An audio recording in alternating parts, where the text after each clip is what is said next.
अब भारत में नहीं होंगे निष्पक्ष चुनाव।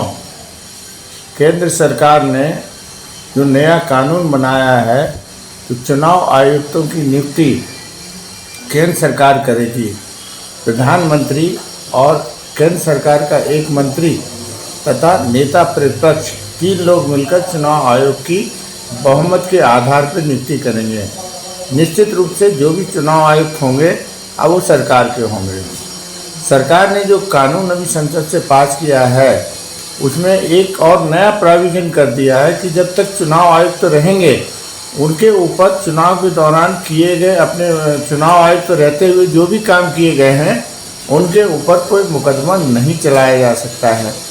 इस पर मैं नहीं कह रहा हूँ, ये बात जस्टिस रोहिंटन नरीमन कह रहे हैं जो 2021 में ही सेवानिवृत्त हुए सुप्रीम कोर्ट से।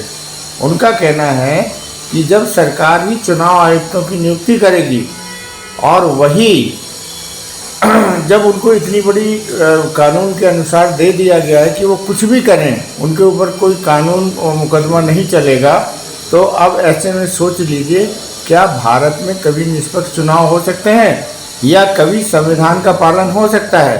कश्मीर में 4 साल से ज़्यादा हो गए चुनाव नहीं हुए। अभी बहुत सारी लोकसभा और विधानसभाओं के उपचुनाव नहीं हुए और चुनाव आयोग ने उसे टाल दिया। जस्टिस रोहिंटन ने एक बात और कही कि जब पश्चिम बंगाल में चुनाव चल रहे थे और चुनाव के अंतिम समय में भी प्रधानमंत्री नरेंद्र मोदी और अमित शाह पश्चिम बंगाल में चुनाव प्रचार कर रहे थे, उसका मामला कोर्ट के पास पेंडिंग पड़ा हुआ है, आज तक सुनवाई नहीं हुई, जिसमें ये कहा गया था कि या तो लोकायुक्त को चुनाव आयोग को हटाया जाए। और ये कार्रवाई तब हुई जब वो वहाँ से वापस लौट आए। तो इसमें चुनाव आयोग के ऊपर बहुत बड़ा सवालिया निशान लगा था। इसको टालने के लिए आप ये देखें कि सरकार ने कानून ही बना दिया। तो ऐसे में कभी निष्पक्ष चुनाव भारत में होंगे इस बात की कल्पना अब व्यर्थ है। और चाहे चुनाव जैसे भी हों, चुनाव के नाम पर एक खाना पूर्ति जरूर होगी, लेकिन चुनाव कभी निष्पक्ष नहीं होंगे। लोकतांत्रिक व्यवस्था और संवैधानिक व्यवस्था में ये एक समझ लीजिए कि अंतिम कील की लगा दी गई है, ऐसा पूर्व जजों का कहना है। कल संजय किशन कौल सेवानिवृत्त हुए, उन्होंने भी एक बहुत बड़ी बात कह दी है। वह बम्बई के एक सेमिनार में अपना लेक्चर दे रहे थे और लेक्चर देते हुए उन्होंने कहा कि जजों को बोल्ड होना चाहिए, जजों को संवैधानिक सुरक्षा प्राप्त है और इसके बाद भी यदि जज सरकार के दबाव में निर्णय करें तो उससे वो इतने आहत थे कि उन्होंने अपनी सेवानिवृत्ति के दिन जब बिल्कुल आखिरी भाषण दे रहे थे, अपना विदाई भाषण, तो उसमें उन्होंने अपनी सारी पीड़ा उबेड़ के रख दी है। जब न्यायपालिका के जज ही सरकार के हाथ में या सरकार की पिछलग्गू बन जाएंगे या सरकार के दबाव में रह के निर्णय करेंगे तो आप इस न्यायपालिका का करें क्या। यह बात अब देश में चारों तरफ से लोग कहने लगे हैं। कुछ दिन पहले ही सुप्रीम कोर्ट बार काउंसिल के पूर्व अध्यक्ष दुष्यंत दवे और वरिष्ठ अधिवक्ता प्रशांत भूषण ने, और यहाँ कहना चाहिए कि एक केस में यही बात लगभग मनु सिंघवी ने भी कही कि साहब सुप्रीम कोर्ट में जिस तरीके से जजों की पीठ बदली जा रही है, मामले यहाँ से वहाँ भेजे जा रहे हैं, तो अब तो इसमें चुनाव निष्पक्ष फैसले की बात ही बड़ी मुश्किल होती जा रही है। पढ़े लिखे लोग जो अपनी नैतिक जिम्मेदारी को जानते हैं, संवैधानिक जिम्मेदारी को जानते हैं, जो अपने पद की गरिमा और मान रखते हैं, वह तो दबे छपे शब्दों में कह रहे हैं। लेकिन जिस तरीके से सोशल मीडिया में और अन्य स्थानों पर न्यायपालिका की जितनी आलोचना हो रही है उतनी शायद इसके पहले कभी नहीं हुई। और ये क्यों हो रही है, इसका कारण भी सिर्फ ये है कि जो सुप्रीम कोर्ट की अभी की कार्यप्रणाली है वह सबसे बड़ा कारण बन गया है। महाराष्ट्र के विधानसभा अध्यक्ष, महाराष्ट्र में पिछले 1.5 साल से जो भी सरकार चल रही है वो वैध है अवैध है, ये खुद सुप्रीम कोर्ट अपने फैसले में कह चुका है। सुप्रीम कोर्ट ने विधानसभा अध्यक्ष को कहा कि आप जल्दी से जल्दी दल बदल कानून के अंतर्गत फैसला लीजिए, लेकिन वहाँ का विधानसभा अध्यक्ष सुप्रीम कोर्ट के मुख्य न्यायाधीश और खंडपीठ से ज़्यादा बड़ा हो गया। आज उसको कल उसने सुप्रीम कोर्ट ने फिर उसको 10 दिन की मोहलत दे दी कि नहीं भाई, तुम्हें और तीसरी बार मोहलत दे रहे हैं। तो जब सुप्रीम कोर्ट खुद ही अपने आदेशों का पालन न करा पाए या सरकार के आगे मतलब बोल्ड होने की बजाय क्या करें, मिमियाने लगे, ये हम नहीं कह रहे हैं, ये जस्टिस नरीमन का कहना है कि भाई यदि हमें इतनी संवैधानिक सुरक्षा मिली हुई है जजों को, तो हम फैसला क्यों नहीं कर रहे हैं? हम क्यों सरकार के ऊपर इतना भयभीत हो रहे हैं, सरकार के ऊपर इतना कितना ध्यान रख रहे हैं? जबकि सरकार की जिम्मेदारी है कि सरकार संवैधानिक व्यवस्थाओं के अनुरूप जो कानून बने हैं उन पर काम करे, और न्यायपालिका को ये स्वतंत्रता दी गई है कि कार्यपालिका और विधायिका के जो भी निर्णय हैं, यदि लोगों के मौलिक अधिकारों को यदि कहीं पे भी वो बाधित करते हैं तो न्यायपालिका उन कानूनों को और उन आदेशों को रद्द करे।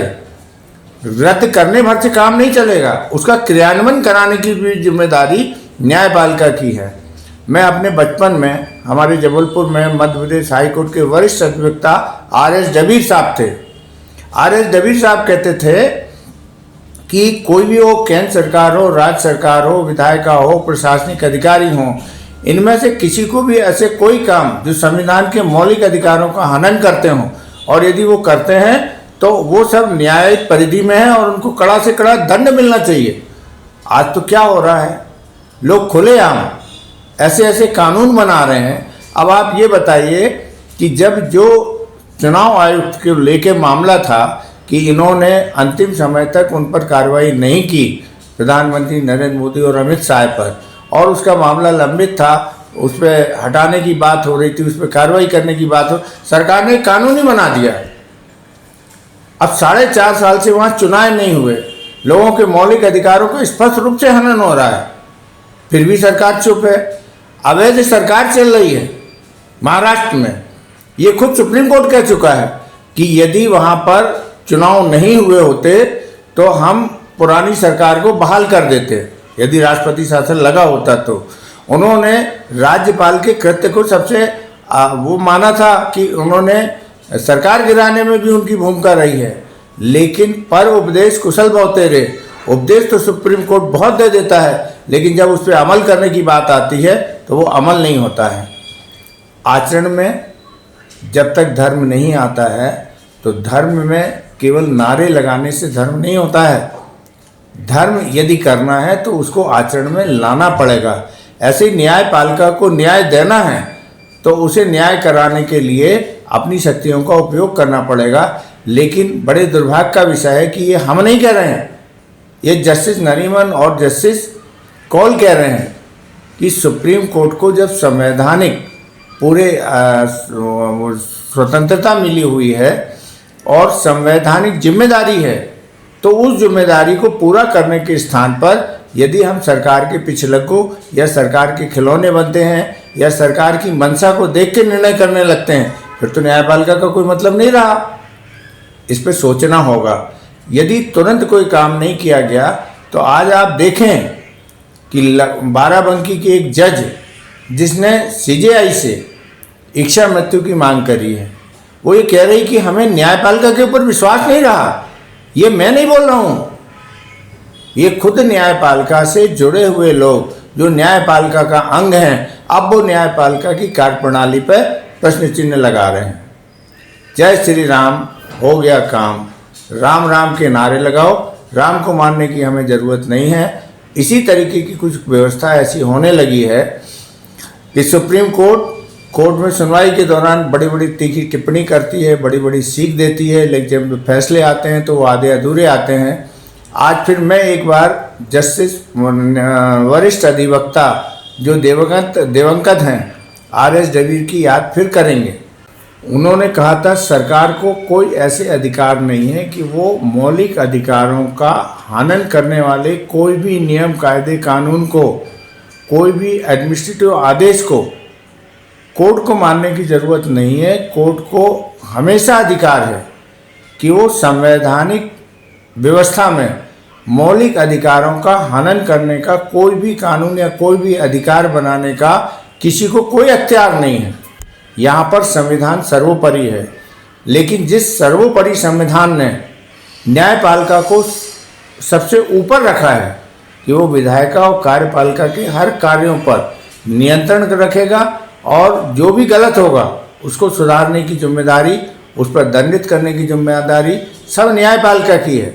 और न्यायपालिका यदि हाथ बांधकर सरकार के सामने खड़ी हो जाए तो इससे ज़्यादा दुर्भाग्यजनक स्थिति शायद कोई नहीं होगी। ये हमारे संविधान निर्माताओं ने भी नहीं सोचा होगा कि हमने न्यायपालिका को ये सर्वोच्चता क्यों दी, और पिछले 75 सालों से यह सर्वोच्चता कहीं ना कहीं दिखती रही है।